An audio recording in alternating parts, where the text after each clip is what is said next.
Hey guys, you're probably here because you're curious what it takes to make it in real estate. And as the broker owner of a boutique firm, I'm all too familiar with the obstacles and pitfalls that new agents run into in their first year.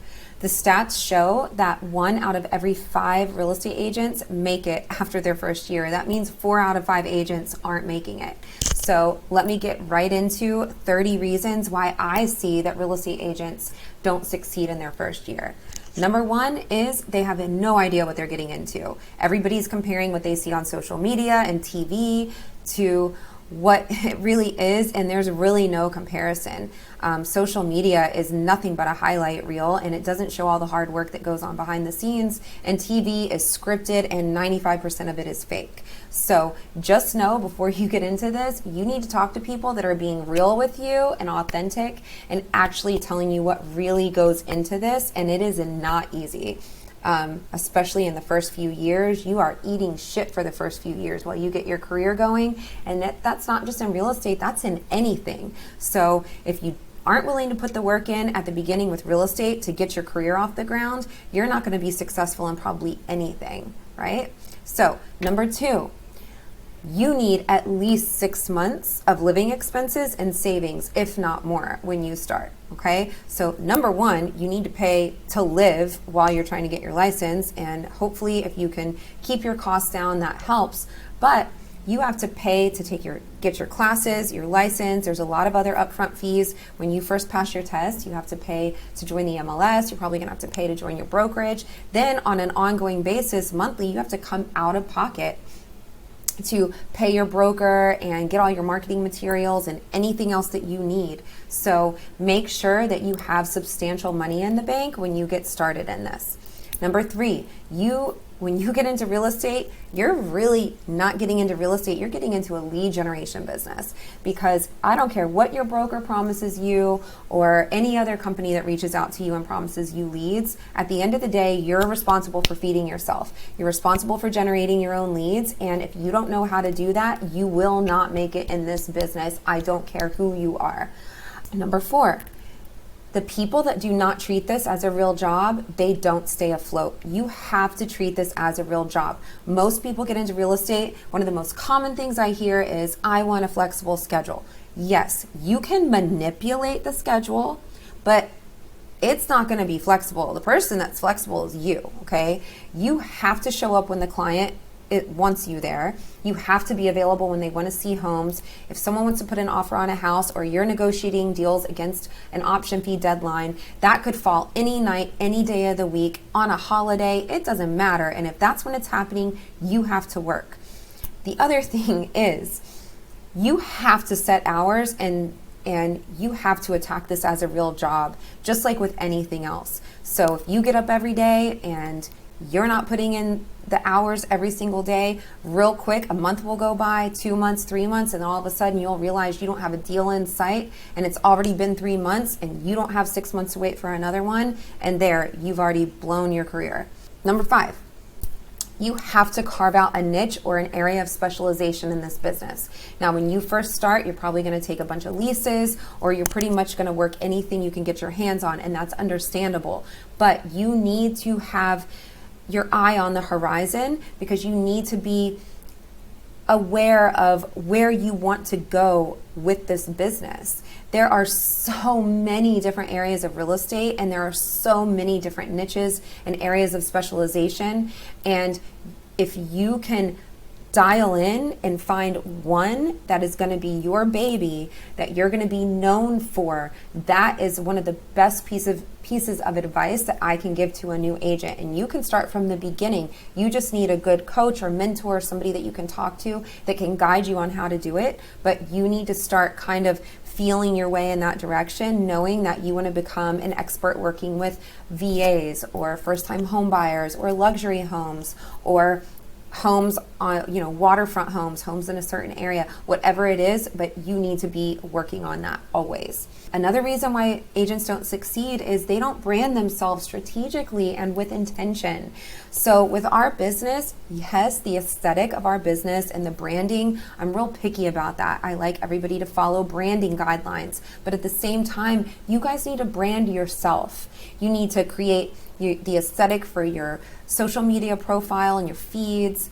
You need to start branding who you are as an agent. If you're the millennial girl and you work with millennials, or you specialize in leases or apartments or first-time home buyers, or you work with relocations, whatever it is, you need to start branding yourself and let people know who you are. In addition to the niche that you work in, people also need to know who you are as a person. So are you the realtor that juices all the time? That's kind of what happened with me. I didn't do it on purpose, but it happened that way.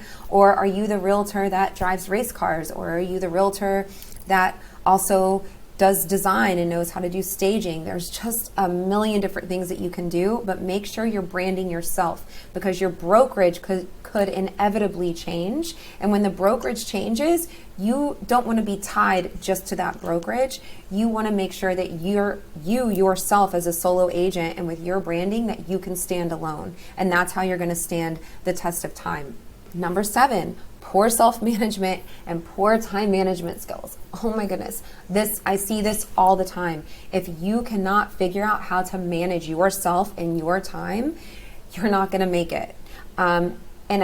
In a work environment where they are telling you when to be there, you can clock in and clock out, that shit is easy. But when you're in real estate, you're working for yourself. And even if you're on a team, most of the time, that team lead isn't hovering over your shoulder all the time.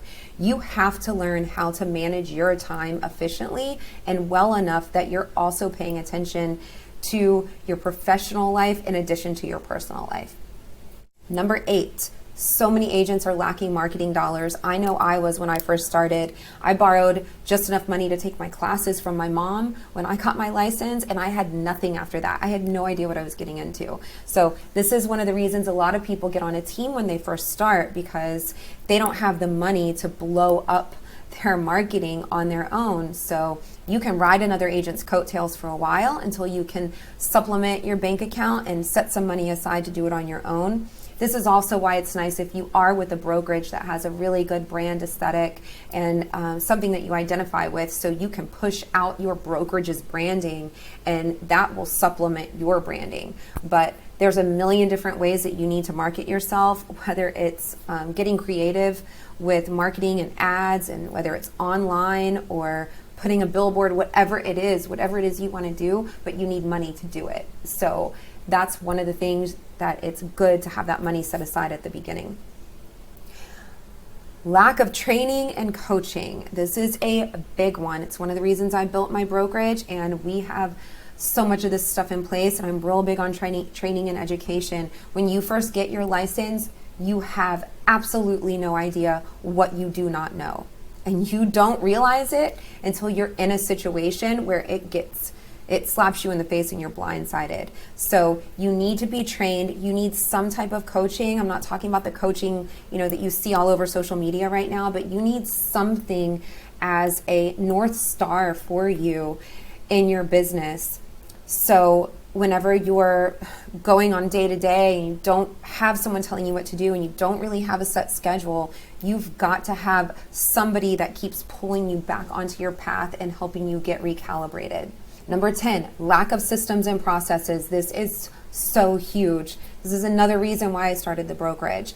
I have a checklist for everything you could possibly do in this business to help keep you on track and make sure that you're being proactive, help keep your head straight so that it's not spinning when you have a million different clients and things going on in addition to your personal life.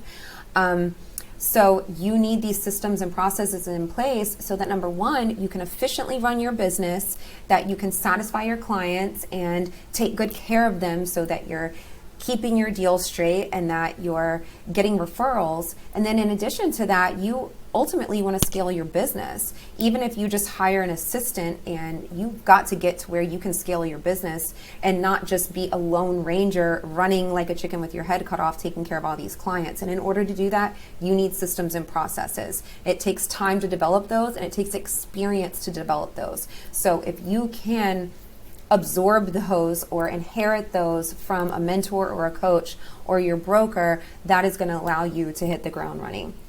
Lack of professionalism. This is another big one. There are so many things that go into being a professional. I always tell my agents, it's one thing to be casual. You don't have to be a super formal person, but you have got to have professionalism. When you're working with somebody, even if you're representing somebody that's just doing a $800 a month lease, or maybe they're buying a $90,000 condo.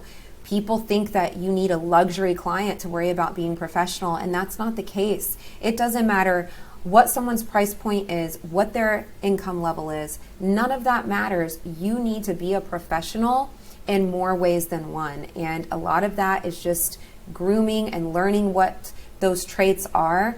And you can learn that from your broker or your coach, or just take some classes, buy some books on Amazon, but learn how to be a professional. And let me tell you something. You can try to fake it. It is not going to work, because the people that truly are professionals, they will sniff you out in a heartbeat. So you're not fooling anybody. Number 12, these agents that don't reinvest in themselves, whether it be with time or money or experience, whatever it is, they don't make it. You guys, you have to invest in education. I don't care if you're out taking free classes, if you're paying $25 to take a CE class at a title company, whatever it is, you need to keep educating yourself. Keep yourself in the loop, especially in real estate. Everything's getting updated and changing on like a weekly or monthly basis, and you've got to stay in the know, or you're not going to keep up with the people that are on top of their shit. So make sure you reinvest in yourself, in personal development, with marketing, with education, rebranding yourself, revamping your brand. Make sure that you do all of that. Number 13, some of the agents that don't make it, it's because they are choosing a brokerage with a non-collaborative culture. Every single brokerage has its own culture. Some of the transaction-only brokerages, their fees are low, but you're not getting any support, and there's damn sure not any culture. So you need to get into a brokerage. If you're going to make this your world for a certain amount of time so that you can actually succeed and make money, you're going to be spending a lot of time with the agents and the management and the admin and the broker and however accessible everybody is. And you want to make sure that they're people that you identify with, so you enjoy spending time with them, and that they also support you. There's a lot of different things that go into being collaborative with your coworkers and the other people in the company. So make sure you do your due diligence when you're looking for a brokerage to make sure that you identify with the culture. Number 14, not defining your why and forming a mission statement, even if it is the most basic thing in the world, that really ultimately, it ends up affecting your long-term success. Your why and your mission statement, it's the foundation of why you're doing what you're doing. So why are you getting into real estate? Yeah, I mean, obviously everybody says, I like houses and I want to help people. Okay, there, put that on the shelf. That's a given. But why are you really, really here? For me, I wanted to build a legacy. I needed to be able to stand on my own 2 feet financially for my 4 kids. I wanted to be a mom and a female that was a good role model for my daughters. I also wanted to build freedom within my life, because if I don't have any money, I'm not free. I'm at the mercy of everybody. So, I teach a goals course, and in that course, at the very beginning, I make everybody pull and select their core values, write your mission statement, and also define your why. Because when you have a bad day, which it is inevitable that you're going to have a bad day, or a bad month, or 6 months, when you get up and you don't feel like leaving the house and tackling a really difficult job, you have to be able to reach deep down and dig up exactly why you're doing this every day. And if you say, I'm doing this because I like houses, that's not substantial enough. That's not going to sustain you when you have a bad day. So you need your real, true why, and that is what's driving you. So if you want somebody to help you craft your mission statement, that's something I do in my goals workshop, so be on the lookout for that. The next thing that people do not do is they don't set goals. I mean, there's a very common saying out there that says you can't hit a target that you can't see. You've got to set a target, even if it's super, super small. And I actually like setting very tangible, achievable goals. Some people do the opposite, but I advise my agents to set achievable goals so that you actually accumulate some wins and you can have some celebrations along the way. And it's not fun when you're always trying to reach for something that's out of your reach. Set yourself some goals and then tackle them. Another thing that people get caught up in, and it affects them when they're trying to be successful, is they get intimidated by other more experienced realtors. Listen, the worst thing you can do is go out there and try to pretend that you're experienced when you're not, because you will get caught. You're not fooling anybody. The other thing is, don't hold back because you're inexperienced. These are two conundrums that new agents don't know what to do with. I know I got my license at 38. I was a very experienced individual in life in general, but when it came to real estate and contracts and the lingo and all of that, I wasn't experienced. And guess what? I didn't try to fake it. I owned it. As soon as I got on the phone with a realtor, I let them know first and foremost, hey, I just want you to know I'm a new agent. Please bear with me. And in doing so, you're kind of like, you're accepting the fact that you're inexperienced and you're putting it out there. So it's like that secret is exposed. The good agents, they're not going to judge you. They want to help you. Whenever I have a new agent that I'm working with on the other side of a deal, I like being able to help them out and educate them. So make sure that you know how to handle yourself when it comes to being a green agent and don't let it hold you back. Another thing is fear of failure. Listen, not all of the deals go through. They are not going to. Some of your deals are going to fall apart. You're going to show houses to 50 different people and then they're going to ghost you and you're never going to hear from them again. Or you might show 100 houses to one client and they can't decide on. There's just so many different areas where it's going to feel like you're failing, but it's not failure. It's gaining experience and you're learning from everything. So if you are in a culture in your brokerage that encourages you to fail forward, this isn't going to be a big deal to you. But if you have an innate fear of failing all the time, that is going to cause you to be timid in your approach with this business. And if you're timid, you will not make it. 18, lack of a positive attitude and mindset. This is something I preach just in general in life. I'm a real huge advocate for law of attraction. I've lived both ways and I know which one works, and I've seen its success in other people's lives.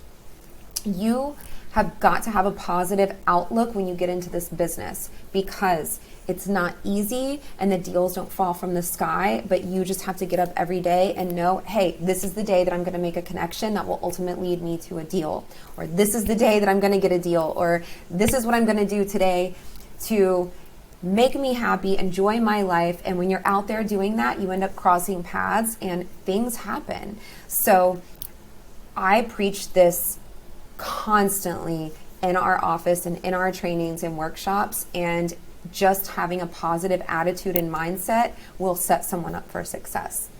Number 19, if you are avoiding accountability and making excuses, you won't make it, okay? And I am the very first person that will call you out. So if you make excuses and justify to yourself why you didn't work today, why you took the day off, how come you went a whole 2 weeks without doing anything, without working on your business, if you have a habit of doing that, just know getting into this, it's not going to work unless you're workable and you're coachable and you've got somebody in your ass, at least on a monthly basis, that's holding you accountable to all these things. And you have to be willing to accept the coaching and somebody pushing you without getting defensive. If you can do that, then that's going to help you enormously. Another thing that causes people not to be successful in this business is they let ego get in their way. I see this all the time. I see it with new agents and veteran agents. Let me tell you, as soon as you let your ego start taking off in this business, something will happen to knock you on your ass without fail. So if you can stay humble, I'm not saying that you need to be a pushover. I'm not saying not to stand up for yourself. I'm not saying that at all. I'm just saying keep your ego in check. I could go on for days about this, probably get myself in trouble if I start going down that path. So we're going to move on to the next one. A big mistake people make is they fail to realize they're starting their own business. So in addition to what I mentioned earlier is having money in savings so that you can stay afloat while you get started. In addition to that is you're starting your own business. You need to keep your books, you need to pay taxes, you've got overhead and you need to track that overhead. You really ultimately should be filing an LLC. You need to set your business up correctly. You need a business bank account. I mean, there's a million different things that go into starting your own business. And when you are in real estate and you are an independent contractor, even if you're on a team, if you're on a team of 12 different agents with a team lead, you're still, at the end of the day, you are an independent contractor starting your own business. So make sure that you are aware of that and prepare for it. Another thing is working in your business and not on it. That means you get up every day and you get a cup of coffee and you check email and you read articles about real estate, and maybe you play around with an app on your phone and you make a new profile photo. That isn't working on your business. That's working in it. Yeah, you got to answer emails and communicate with people and answer text messages, but that's not really working on your business so that you're propelling your business forward and scaling it and building new business all the time. So make sure you know the difference between those two. And when you find yourself working in your business and not on it, you have to be able to call yourself out. Another thing is not having a mentor or somebody on speed dial that they can ask questions. So you don't want to, if you're writing a contract or putting an offer on a house, you don't want the only person that you can contact when you have a question to be your 25-year-old buddy that you just went through real estate school together. They're not going to be able to help you. You need a mentor or somebody in this business that knows what they're doing that can guide you. Should ultimately be your broker, but not all brokerages are set up to where the broker can be that hands-on, especially in the bigger brokerages. But somebody in there should be able to answer these questions for you. By law, the brokerage should provide somebody to answer these questions, but it helps if you have a mentor or somebody else. Number 24, not delegating in their professional and personal lives. What I mean by this is if you are about to start tackling this career and you need to start working 40, 50, 60 hours a week and at odd times all over the place, you're not going to have time to organize your pantry or clean your whole house or probably even pick your kids up from school. There's a really good chance that you need to delegate these things to somebody else. So you might be paying somebody $12 an hour to help fold your laundry while you're out making $100 or $500 an hour. But just know that when you first get started in this business, start making a list on the side. Hey, when I close my next deal, I'm going to hire somebody to do all these different things, whether it's washing your car or organizing files in your office or just keeping your email inbox cleaned out. You might just hire somebody 2 days a week to do that, but start realizing that you will have to delegate at some point to be successful in this business. Number 25, you don't want to work nights, weekends, or have an unpredictable schedule. This business is not for you. Like, you need to just close out this video and run right now, okay? I have been in this business for 8 years. I'm a business owner. I own a real estate firm. I'm a broker. I have a very long list of credentials when it comes to being in this business. And it doesn't matter if I have a client that needs to see a house on Saturday, I'm getting up and showing them. I do have a team. I do have some buyer's agents, but at the end of the day, the responsibility falls on me. And I cannot tell you how I have had to twist myself a million different ways and bend over backwards to make magic happen in my life so that I can pull off stuff for my clients and my business and for my family. So it's just something that you have to be able to do. You have to be able to juggle. And if you don't like that, and you don't like the fact that you could be going to get drinks at 5 o'clock on a Friday night and a client's going to call you because they're freaking out and having buyer's remorse, or a pipe just broke in one of your listings and you're going to have to drop everything to deal with it. If you aren't okay with that, then you need to walk away from this business right now. Number 26, lack of utilizing and leveraging technology. You guys have got to learn technology. I cannot even tell you, yes, this business it's multifaceted. You have to be educated, you have to be outgoing, you have to be well-spoken, you need to have connections, you need to be a people person and be able to talk to people, have conversations. But at the end of the day, you have to use so much technology. I use like 5 to 10 different softwares a day between my phone and the computer. to make all of this run efficiently, and everybody on my team does too. So if you're scared of technology, or you're going to dig your heels in and be like, oh, I just don't know how to work on a computer, I don't know how to save files, oh, I'm scared of Excel, or I'm scared of whatever, I don't know how to use it, that's fine if you don't want to, but then you better be able to hire somebody to do it for you. Number 27, you've got to establish your main market area. People that don't do this, hey, when you first get into real estate, you're going to take any deal that you can. You're going to be driving all over town. And I still drive all over town. I've closed deals all over the Houston Metroplex in the past couple years. I mean, they're an hour and a half apart, the deals that I've done. And that's fine. But you really need to establish what you know as your main market area. And typically, it needs to be your stomping grounds where you know those roads like the back of your hand. You know the area, you know the amenities, you know the shops, you know everything that's going on, you know the schools. You need to know all of that. And if you think that you're going to drive an hour away to an area of Houston that you've never even laid eyes on before and represent somebody out there, whether it's a buyer or a seller, you have another thing coming. You're going to be standing in a listing trying to encourage somebody to put an offer on the house, and they're going to say, so how are the schools out here? And you're not going to be able to answer unless you lie.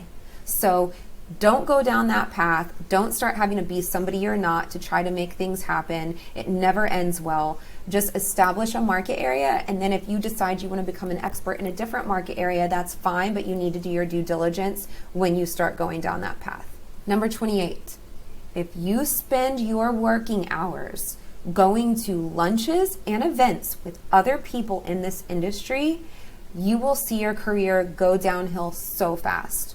I get hit up on a daily basis through LinkedIn, Facebook, text messages, through my website, you name it, social media, everything. People are like, let me take you for a coffee. Let me take you for a coffee. Listen, I would love to go sit and have coffee with everybody and have conversation. I'm a Gemini. I'm all about that. But guess what?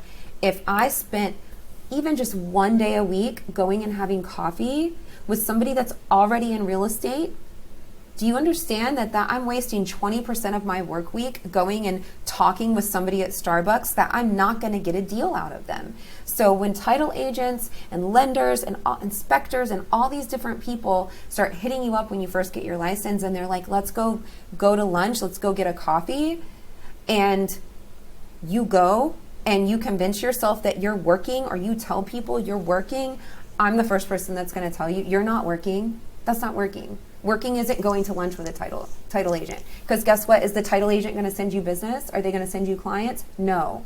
They're going to promise you a bunch of stuff, but they're not sending you clients. So don't waste your time doing that.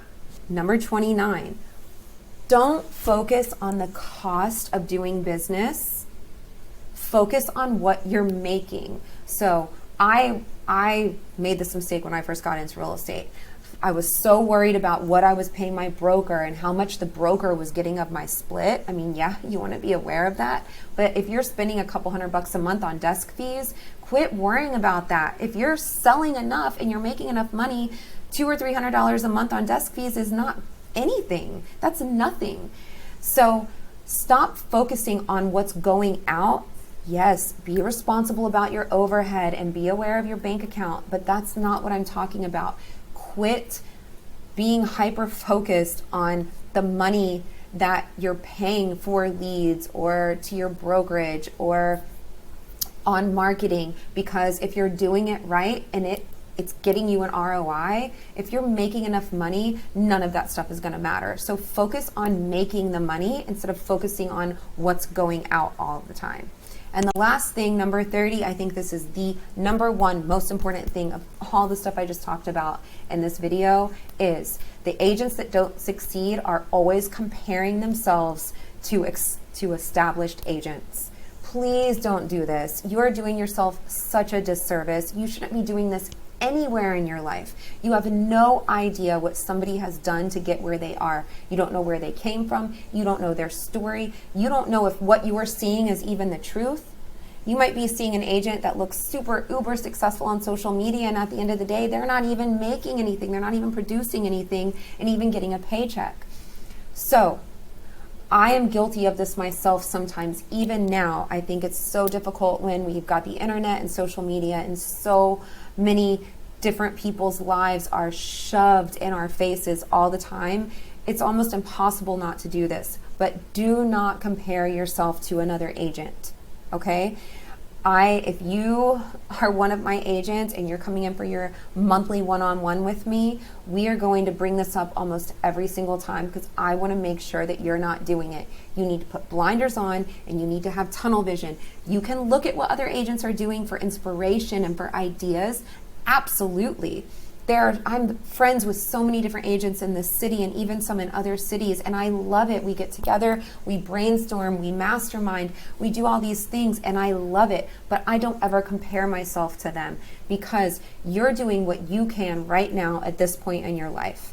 And sometimes you have to dial it back depending on what you're going through or dealing with, and sometimes you can push the gas pedal and put the pedal to the metal and you can just be in the best place in your life and work's going amazing and you're killing it. But that's not how life isn't like that consistently. Sometimes shit goes bad and sometimes it's going really, really good. And when you're in the bad part, which is probably what's going to happen because that's when growth happens, if you're only looking at how good everybody else seems to be doing, you're going to get down on yourself real quick. And when your vibe starts to crash, everything else starts to crash. So please, for me, don't ever compare yourself to another agent. Only look to agents for inspiration. I hope all of this helped you out. And if you're thinking about getting into real estate, I would love to sit down and chat with you. And I would love to guide you through your journey because that is my mission, is to give agents opportunity and help them build wealth within their business. So it was great talking to you and spending this time with you. And I hope to hear from you soon.